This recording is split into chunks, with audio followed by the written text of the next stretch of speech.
लोकसभा में नेता प्रतिपक्ष अधीर रंजन चौधरी प्रवर्तन निदेशालय को लेकर दिए गए अपने बयान के बाद विवादों में आ गए हैं। उन्होंने गुरुवार यानी 21 जुलाई 2022 को कहा कि केंद्रीय एजेंसी को मोदी सरकार ने बेवकूफ यानी इडियट बनाकर रख दिया है।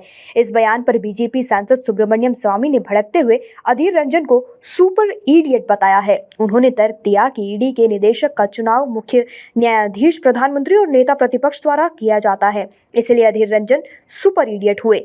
बता दें कि नेशनल हेराल्ड मनी लॉन्ड्रिंग मामले में कांग्रेस की अध्यक्ष सोनिया गांधी से गुरुवार को प्रवर्तन निदेशालय ने पूछताछ की, जिसे लेकर कांग्रेस भड़की हुई है।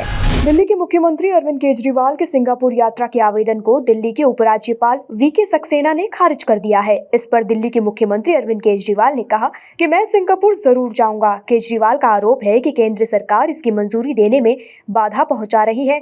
दिल्ली के उपराज्यपाल विनय कुमार सिन्हा ने यह कहते हुए सीएम केजरीवाल को सिंगापुर दौरे में जाने के आवेदन को खारिज कर दिया है कि जहां उनको जाना है वह मेयरों का प्रोग्राम है, वहां मुख्यमंत्री को नहीं जाना चाहिए। दिल्ली के मुख्यमंत्री अरविंद केजरीवाल ने इसके जवाब में एलजी को पत्र लिखा है। उन्होंने लिखा, माननीय उपराज्यपाल की सलाह से मैं विनम्रता पूर्वक अलग होना चाहता हूं। केजरीवाल ने लिखा, संविधान की 3 सूचियों में वर्णित विषयों में मानव जीवन को विभाजित नहीं किया गया।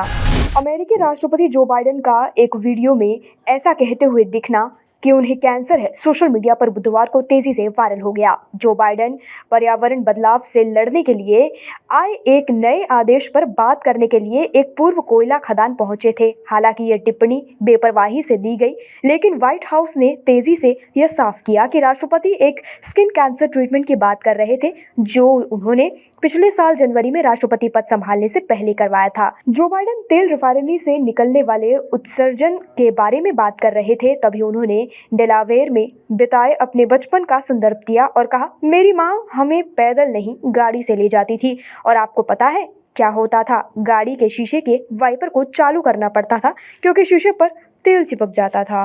पश्चिम बंगाल की मुख्यमंत्री ममता बनर्जी की पार्टी टीएमसी उपराष्ट्रपति चुनाव में वोटिंग प्रक्रिया से दूर रहेगी। टीएमसी महासचिव अभिषेक बैनर्जी ने बैठक के बाद कहा कि ज्यादातर सांसदों ने ममता बनर्जी से इस संबंध में अनुरोध किया।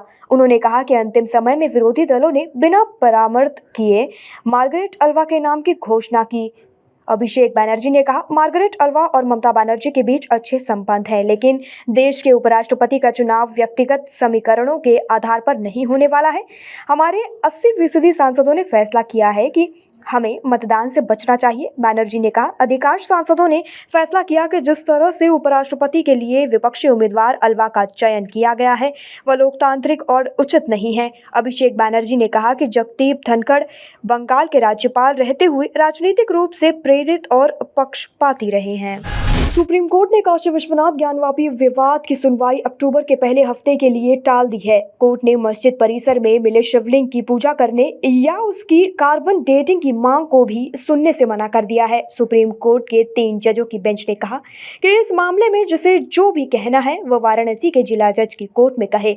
सुप्रीम कोर्ट में आज अंजुमन इंतजामिया मस्जिद मैनेजमेंट कमेटी की याचिका सुनवाई के लिए गई थी। इससे पहले इस मामले की सुनवाई 18 मई को हुई थी। उस दिन सुप्रीम कोर्ट ने पूरा मामला सिविल जज सीनियर डिवीजन की कोर्ट से जिला जज की कोर्ट में ट्रांसफर करने का आदेश दिया था। उस आदेश में कोर्ट ने यह भी कहा था कि जिला जज सबसे पहले मस्जिद कमेटी के उस आवेदन को सुने जिसमें हिंदू पक्ष की याचिका को सुनवाई के अयोग्य बताया गया है।